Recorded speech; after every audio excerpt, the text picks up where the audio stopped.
Black lesbians and transgender men continue to face violence and discrimination, especially if they come from disadvantaged communities. This week, Human Rights Watch published a report highlighting the daily struggles of sexual minorities called "We'll Show You You Are a Woman." It tells the stories of South African lesbians and transgender men, mostly living in black townships and rural areas. Lesbians, gender non-conforming people, transgender men face daily abuse, harassment, threat. Walking down the street every day is a dangerous activity for many people.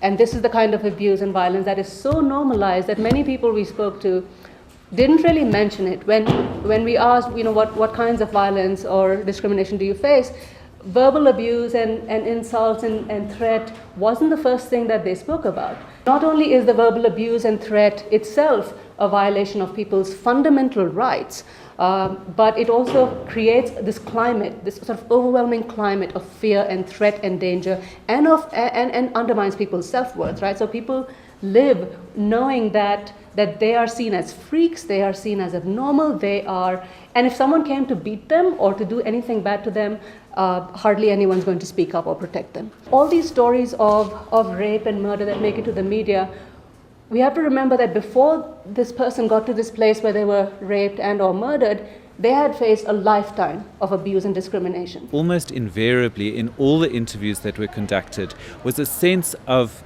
a lack of trust in the police force, is that people would either not report the experiences of violence against them, or when they did, were subject to an ignorance and further discrimination by the police. So we're calling on the police force to urgently educate the police force on issues of sexual orientation and gender identity, so that people who are already subject to violence and discrimination don't re-experience that when they report this experience to the police. The Mail and Guardian heard from victims of homophobia who had personal experience of such treatment by the police while reporting in Vosloorus in 2010.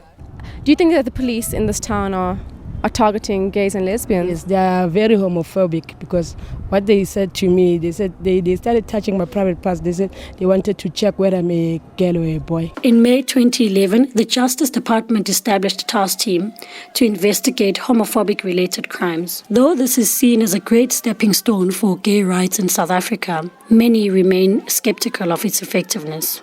We're also going to do our own research in terms of what's happening at this point in time in the courts and the justice cluster. We are also going to look at communication, education and communication, which is a large part of what we don't seem to be doing right as a country. We need to tell people human rights are human rights are human rights. I've no doubt that of the intentions of the Department of Justice and Constitutional Development to address these questions, but we want to see that they're addressed effectively, and that it makes a change in the lives of lesbians and transgender men.